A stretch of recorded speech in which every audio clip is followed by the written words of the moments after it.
Hi, can I have everyone's attention, please? Hello, thank you. Great, excellent. Thank you all for coming out today.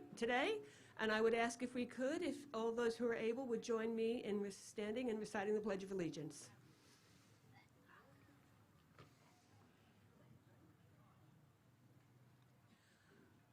I pledge allegiance to the flag of the United States of America and to the republic for which it stands, one nation, under God, indivisible, with liberty and justice for all. Thank you. And thank you, everyone, for coming out today. And first and foremost, let's begin the day by recognizing all of those among us who have been a part of our U.S. military, our veterans, active duty service member, guards, and reservists. Your service and sacrifice have kept our country safe and free. If you're able, please stand to be recognized.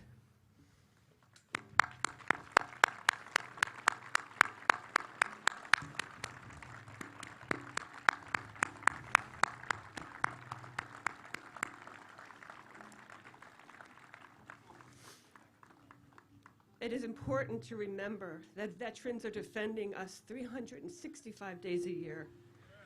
The heroism that has been demonstrated time and time again by our military, from the American Revolution to the global war on terrorism, too often goes unnoticed by those of us who enjoy the security their sacrifice has provided. Our debt to these heroes can never be repaid, but our gratitude and respect for them must last forever. And with that, let us begin our celebration. The national anthem will be performed by the Pennsbury Community Choir, directed by Ms. Lindsay Strauss, and accompanied by the Pennsbury High School Band.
Thank you.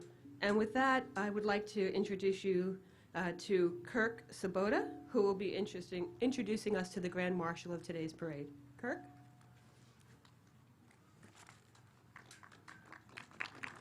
Thank you for your service. I have the honor to introduce a friend of mine who I've known for years. Adrienne is a graduate of 2001 graduate of the United States Military Academy, where she majored in civil engineering and graduated in the top 10% of her class, where she also played women's lacrosse. Commissioned as a second lieutenant, Adrienne completed basic officer's course at Fort Leonard Wood, Missouri, before reporting to her first assignment as earth-moving platoon leader, Alpha Company, 94th Engineer Combat Battalion Heavy, 130th Engineer Brigade, 5th Corps. She led her platoon during the invasion of Iraq in March of 2003, serving in direct support of the 1st Marine Division during their combat operations. Following a 15-month deployment, she returned back to Germany, and Captain Sykes then became the Battalion S3 Constructions Officer. The 94th Engineers received orders to deploy again to Iraq in January of 2005. Captain Sykes was assigned to the 11th Armored Cavalry Regiment as the Assistant C-7 to the multinational force in Iraq, Northern Territories. Captain Segul assisted in the oversight of all engineering assets in the northern part of Iraq. Captain Sykes returned to Germany in January 2006 and separated from the service shortly after. Captain Sykes' awards include the Bronze Star Medal, the Army Commendation Medal, 2 awards, the Army Achievement Medal, 2 awards, the Presidential Unit Citation, the Meritorious Unit Commendation, the National Defense Service Medal, the Iraq Campaign Medal, the Global War on Terrorism Expeditionary Forces Medal, the Global War on Terrorism Service Medal, the Army Service Ribbon, the Overseas Service Ribbon with 2 awards, the Parachutist Badge, both for the United States Army and the United States Air Force, the German Forces Efficiency Badge, Bronze, and she is also rated to wear the Golden Spurs for having deployed as a combat unit as an armored unit. Ladies, gentlemen, children, please welcome Captain Adrian Segul.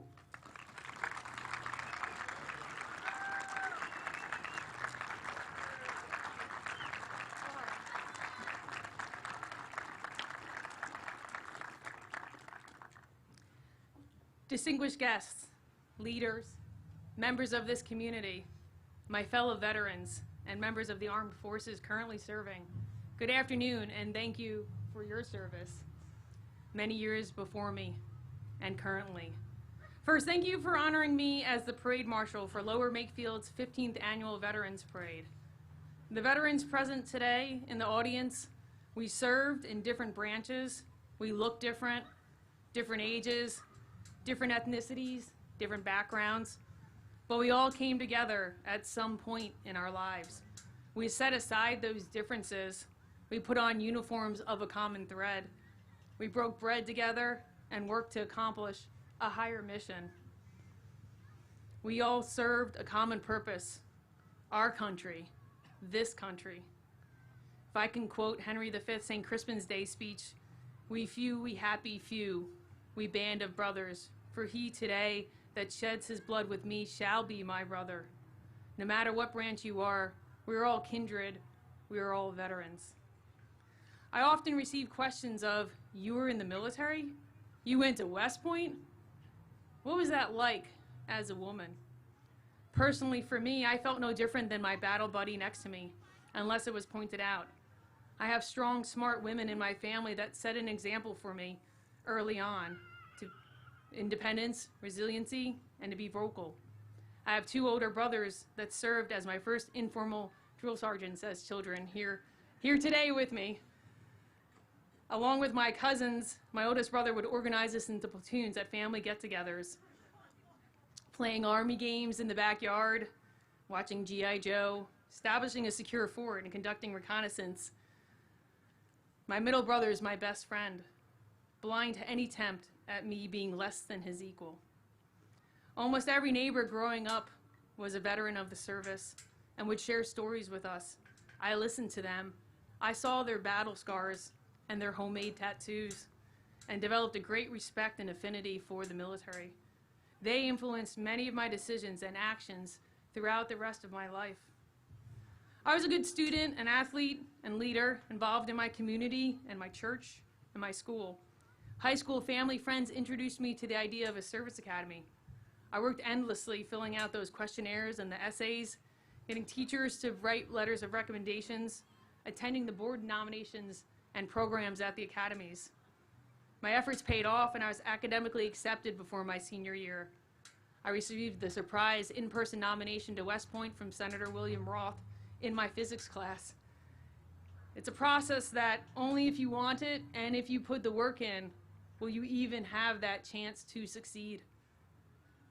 It rained our first day of our plebe summer during our acceptance day parade. We were told a tale that if it rains on your acceptance day and your graduation day parade, you were going to combat. Well, brushing this idea aside, I worked hard for the next 4 years, proving my worth and earning the respect through my actions. I was part of a team, just like when I was in my brother's platoon. I never felt isolated from my gender. Before I knew it, it was 2001 and it was time to graduate. And sure enough, it rained on our graduation day parade too.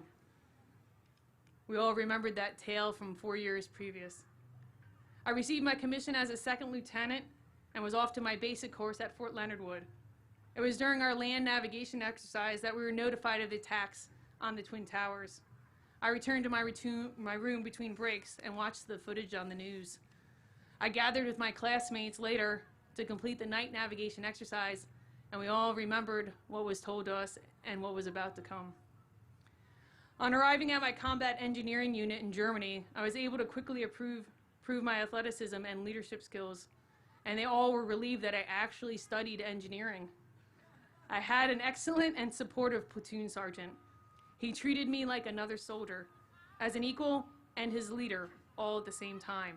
He provided guidance and advice. He treated everyone fairly, and he set the standard. My platoon trained that first summer doing field exercises, followed by a peacekeeping mission in Poland. Then it happened, we received those deployment orders for Kuwait with the follow-on effort to invade Iraq. I spent 15 months in Iraq, breaching the border during the invasion, demolishing bridges, restoring the infrastructure, and providing engineering support on many levels. I left Iraq as a first lieutenant and executive officer of the headquarters and support company. I was promoted to captain and served as the battalion construction officer. And fortunately, I was able to also fulfill a task that summer, supporting the 60th anniversary of D-Day in Normandy, and I got to meet some real heroes there. 11 months after returning from Iraq, we received orders again to Mosul, Iraq, which is in the Northwest Territory. I served in a major's position to coordinate engineer operations and assets in northern Iraq. And I completed the last 3 months of that deployment in a lieutenant colonel's position as the commanding general's adjutant. You actually might know him, General Rodriguez. He's actually a Pennsylvania native here. Following this last deployment, I made my decision to leave the military and pursue a career in engineering and to marry my husband, Brendan Segill, who's still with the Army Reserves. We planned to have children, and we knew the right answer was that one of us needed to be consistently home. I transitioned from being that officer climbing in those ranks in the military to now a civilian still considered young in their career. Tough change for anyone. I joke now that my platoon only consists of my 2 troops, and they are tougher to lead than any soldier. I worked many organizations here in Yardley with LMT, YMS, PAA, baseball, softball, you name it, the season, I'm out there. I still chuckle when their friends are surprised that I can throw a baseball or do push-ups. And my kids or their friends will say, well, didn't you know she was in the Army? Like many of my fellow veterans, it is difficult to find a veteran that is willing and comfortable to talk about their time in service. We do not think that others will understand or find the same value or meaning in the information that we provide. But we are wrong. It is important and to talk about and share our experiences. And there are many people here who want to listen. And to all those young people out there, if you want something, you have to work hard and you have to earn it. Thank you.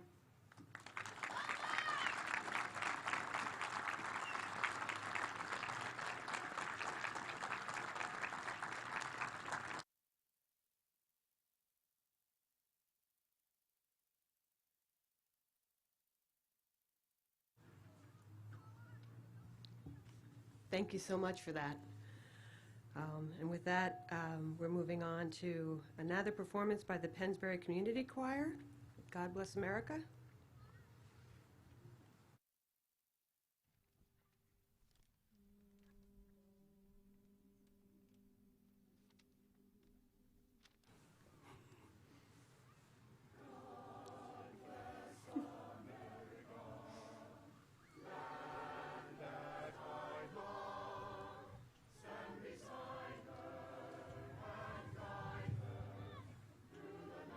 With the light from above.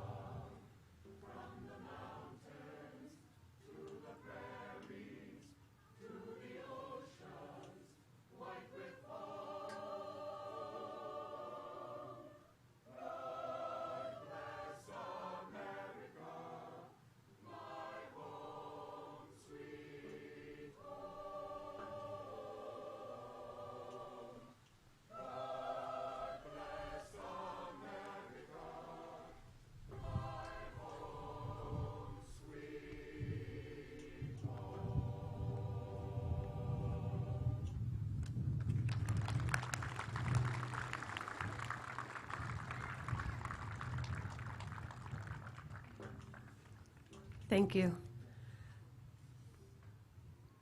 I'm honored to stand here today, even though public speaking is not one of my strong points, but specifically in front of this monument that was created by our neighbors to honor the veterans of our military. We wouldn't be here without the great work of our Veterans Committee, so thank you. And thank you to Kathy Craig for all that she does to organize this event every year.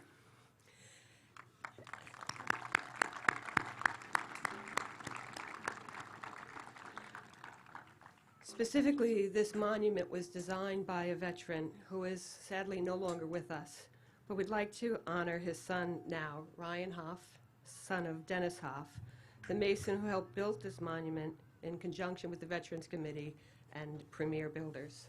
Ryan?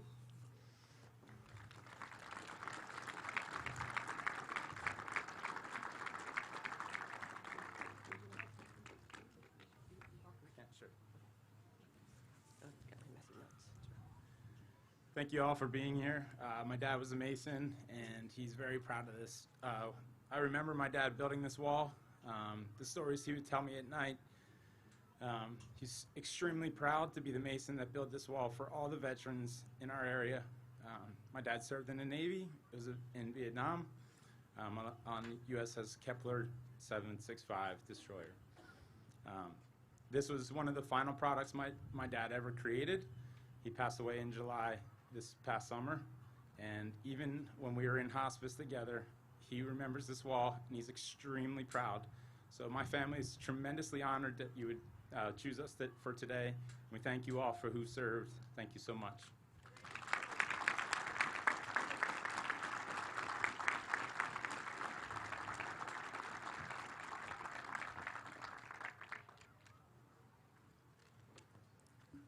And with that, I'd welcome some more of our honored guests.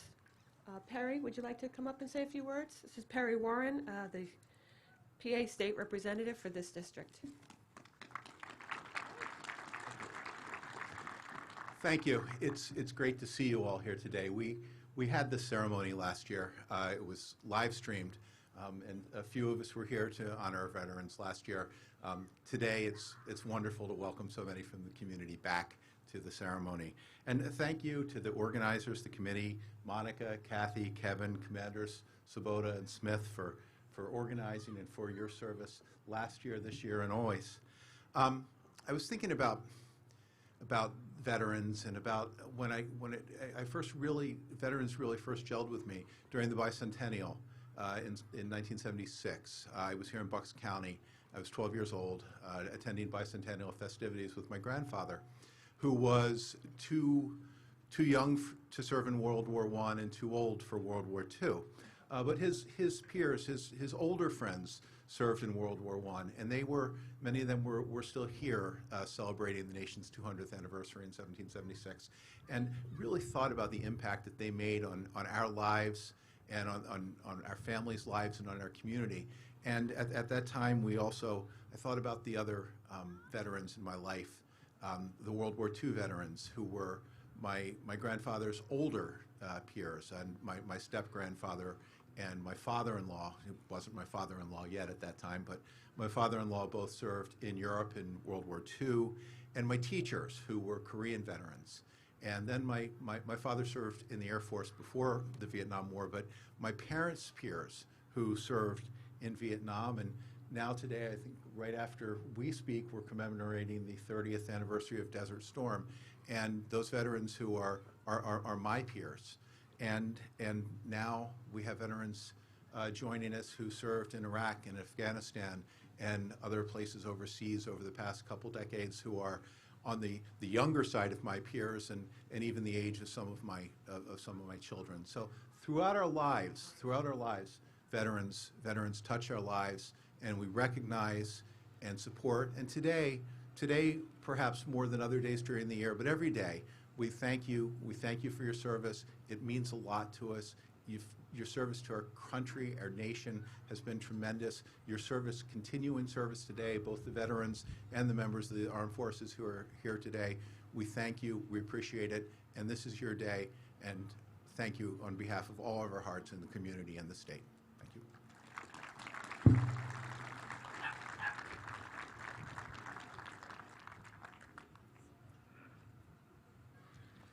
now I welcome Steve Santosario, a PA Senator from the 10th District.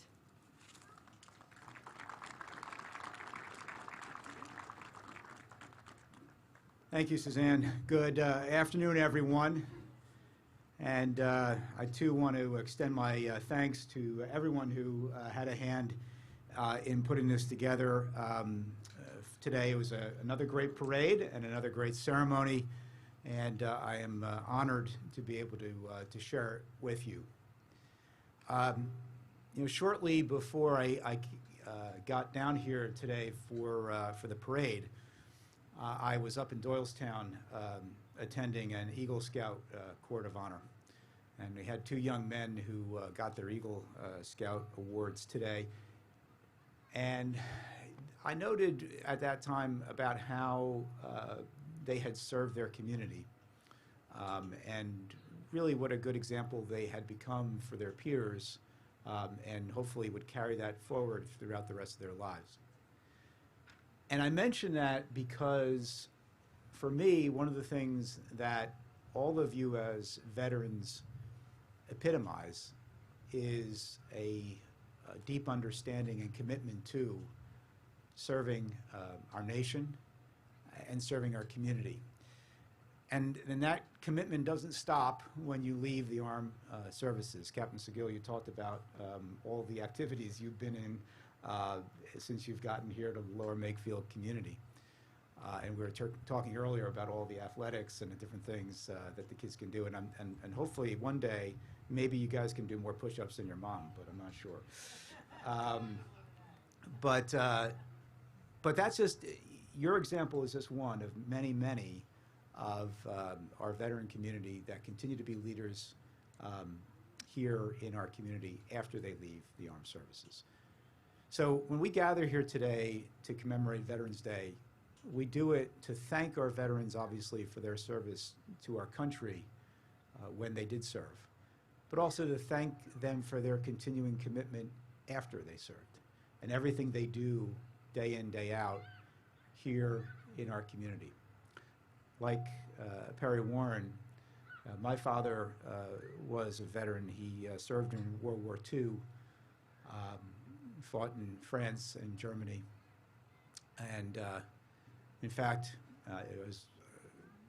couldn't believe this is the 15th ceremony we've had. It's amazing how those years fly by, but 14 ceremonies ago, he was here when my daughter at the time was a fifth grader. She had written the winning essay, and it was about her grandfather and his service in World War II, and my dad was here that day, and I'm glad he was able to be here. And I'm glad he was able to see the brick that we got for him here at the monument. It was very moving when he did see that time. And I'm so grateful for everyone who over the years has done the work to make this monument a reality, because it is a fitting tribute to all of our veterans. So I have two presentations to make, and I know, Perry, you did too, so why don't you come on up and join me with this on behalf of the state legislature. The first is in recognition of Mr. Hugh for the work that he did. So if you'd like to come on up, we'd be more than happy to present you with our condolence resolutions from the Pennsylvania Senate and the Pennsylvania House, as well as a flag of our Commonwealth that has flown over the Capitol in your dad's honor. Thank you.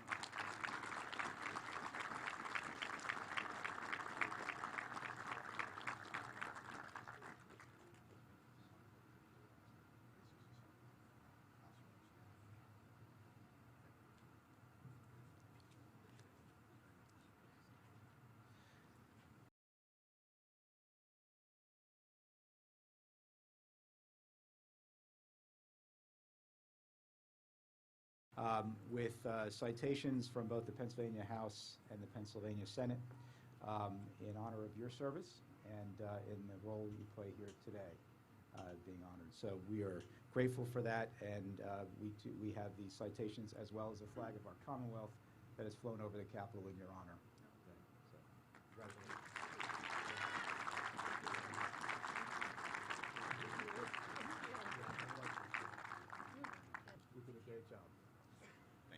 Thank you all very much.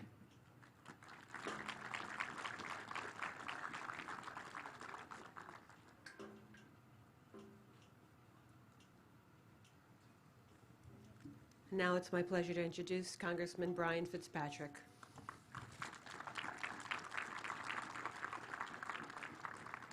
Thanks, Suzanne. Good afternoon, everybody. Every single one of us, from the day we're born, and we remind all of our first responders, all of our heroes of this, baked into our genetic DNA from the day we're born is a propensity, an instinct to run away from danger, to flee threats. And the people that we honor today and on Thursday, and really every day, are the people that do the opposite. They do something that's counterintuitive. They run towards a danger at great physical sacrifice and at great emotional and psychological sacrifice, all in the name of serving a cause bigger than themselves. And the one thing that all of our servicemen and women know, all of our veterans know, and hopefully all of us know, really three things. Number one, we live in a very small world that's getting smaller every day. Number two, we live in a very dangerous world that unfortunately is getting more dangerous every day. And third, we are a very young country. The United States of America is only 245 years old, just a few generations. And yet, we are the world's oldest democracy. There is no democracy on planet Earth that has survived more than a few generations. And that is precisely what our servicemen and women and our veterans have given their lives for. Things that many of us don't even think about, like the simple joy of gathering here today in peace and freedom. Very few countries across the planet have that, and it is never a guarantee anywhere, including here. And that's why it's important that we honor our veterans, not just on Veterans Day, but every day, because of the fragility of our democracy and our freedom. And we're reminded of that, and our soldiers had the same spirit as did the very first Army right down the road in Washington's Crossing, who got together, who didn't have any chance of success, really, taking on a British Army that had never lost a battle. But they were willing to give it all up, leave their spouses behind, leave their families behind, for the concept of freedom, for people that they didn't know and would never know. Think of the courage that that must inspire in somebody to do something like that. It's incredibly admirable. And the soldiers that I interact with always like to remind me, being that I represent the Philadelphia area here and we all live in Philadelphia, that the whole idea of freedom was hatched just about 20 miles down the road in Independence Hall. And it was manifested ultimately with the victory of the Revolutionary War. But the story that I think drives home why what our military service, military men and women do and our veterans have done for us is the story of Ben Franklin leaving the Constitutional Convention in 1787 and the young boy walking up to him and saying, "Sir, what kind of government have you given us?" And his response was, "A republic, if you can keep it." And the emphasis was on the latter part. And that is why it's so important, and I want to thank Lower Makefield for doing this 15 years now, for honoring those who give up of themselves so that we might live in peace and freedom. Similar to Stephen Perry, I wanted to invite Ryan and Adrian up. What we've done for both of you is two things. Number one, you can come on up.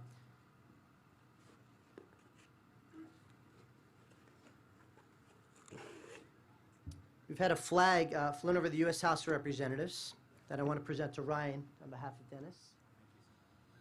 And to Adrian, I read your DD 214. Very impressive on the way over here. And I wanted to present this with you as well. And what we've done, in addition to the flags, we've had Dennis's name and Adrian's name entered into the congressional record in our nation's capital, which I just returned from about an hour ago. And what that does is it transmits it into the National Archives, which put Dennis's name and Adrian's name as part of the National Archives, which make both of them permanently part of American history for all the service that they've given to our community and to our country. So thank you for that. Thank you. Yeah. That's awesome. It is, I know.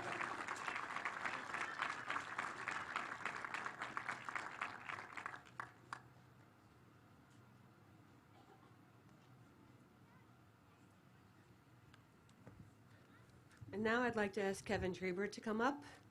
Kevin is a Lower Makefield resident, a veteran, and a healthcare provider who has really been the catalyst behind these activities, and he will introduce our next part of the program. Thank you, Kevin.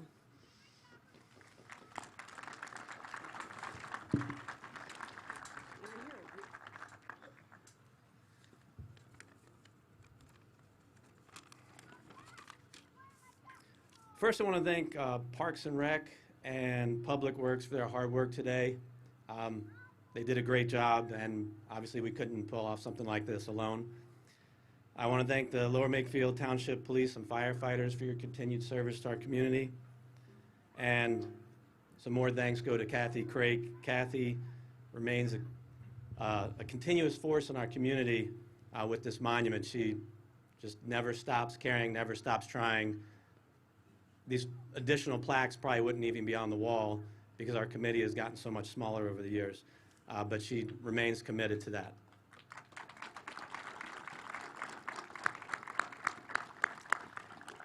So 30 years is a long time. A lot of things change. My uniform changed, it shrunk somehow. So this hat is the only thing that still fits. Presidents change. As the Congressman said, the world's changing, it's getting smaller. But one thing should never change, and that's what's going on today, supporting and honoring those who serve and those who served. And that's what we're doing here today, and that's what this monument does every day. Today we remember that Desert Storm was in 1991. That was 30 years ago. It was a 100-hour ground war against a well-defined enemy. We were outnumbered 2-1, but at the end we were victorious.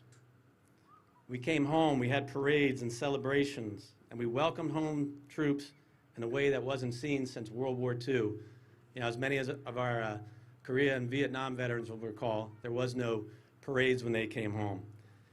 And so that was the first time in many decades. Well, 10 years later, we went to Afghanistan to oust those responsible for masterminding the 9/11 attacks.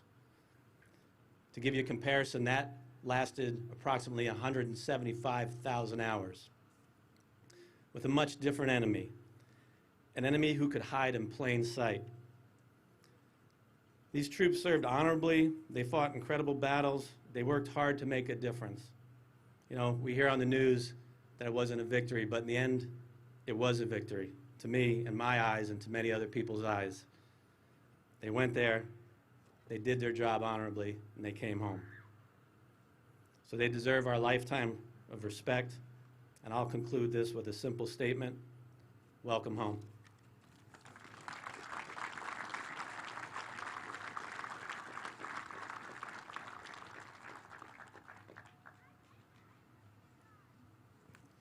Kathy, can you come on up? We're now going to have Kathy talk to us about the new plaque that we're adding. And Kathy, thank you for being that driving force that Kevin describes.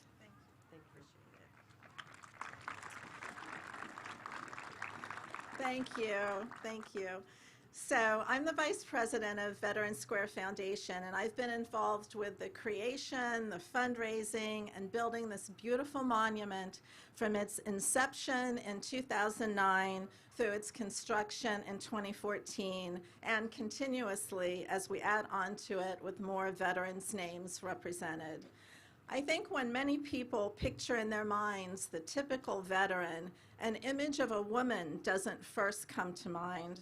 I would especially like to thank Captain Adrienne Segal for her courage while serving our country and her openness for sharing her story and inspiring young people, especially young girls, to serve their country and to know that they too can be admitted to West Point, attain an outstanding education, and have a rewarding career in the military. I'm so pleased that Ryan Huff is here today and was able to travel from Lancaster to receive these proclamations honoring his father's contributions to the monument. I was pleased to know from Ryan that his father appreciated the mental and the physical challenge of building this monument and took great pride in it. I want to thank our builder, Chris Escher of Premier Builders, who's sitting right over there with his wife, Donna. He not only built this monument, but he returns annually with his son to install our brick freedom pavers and our bronze Wall of Honor plaques as needed, all at no charge. Yes, thank you, Chris.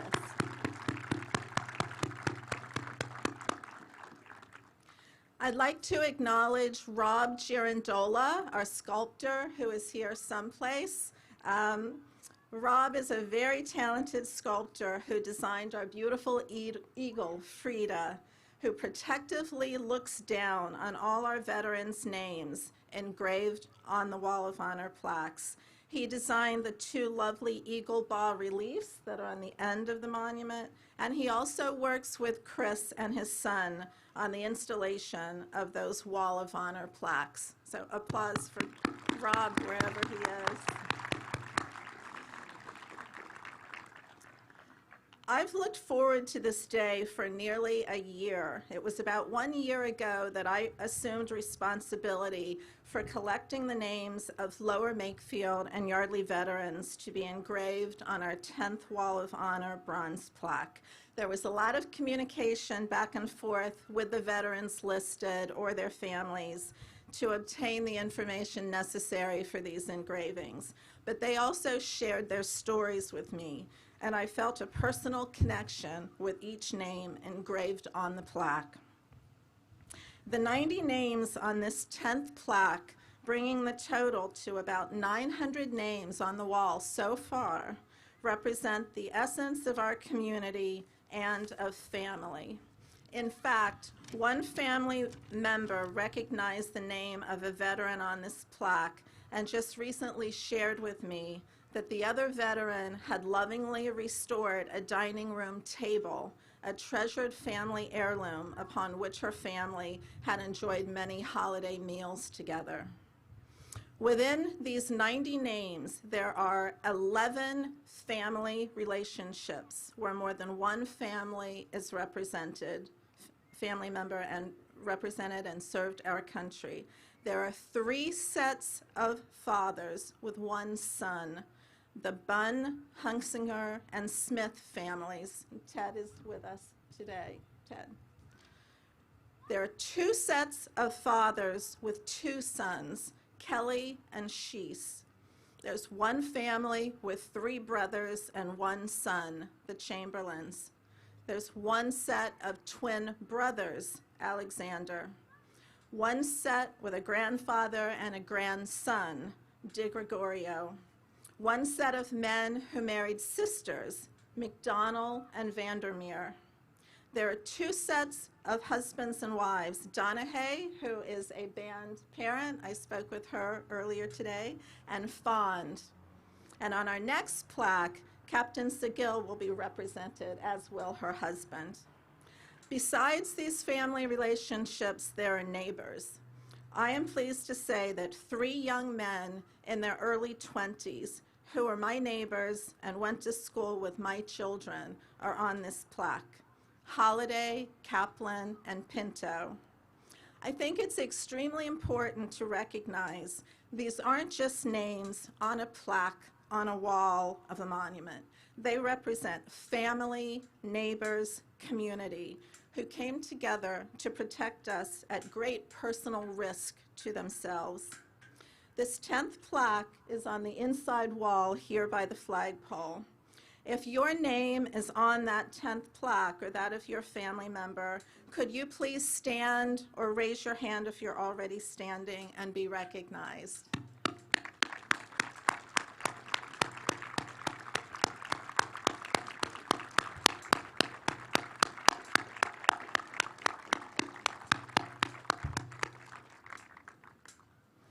Thank you, and please remember to see me afterwards for a packet of Veteran Square note cards.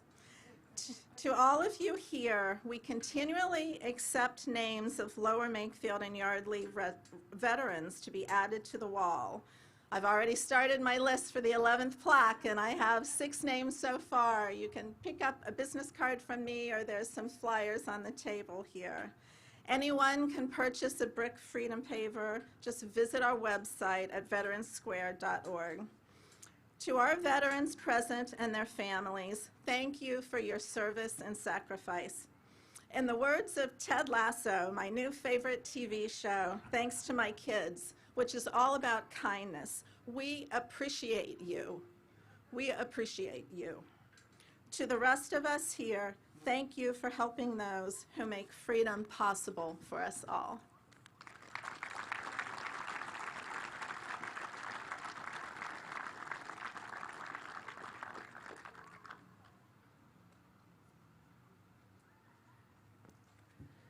Now we're going to begin our closing ceremonies with the laying of a wreath and the playing of taps, led by Commanders Sabota and Smith. Taps will be performed by Bruno Lopez and Daniel Gornick, accompanied by members of the Pennsbury Marching Band.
Thank you, everyone, for coming. See you next year.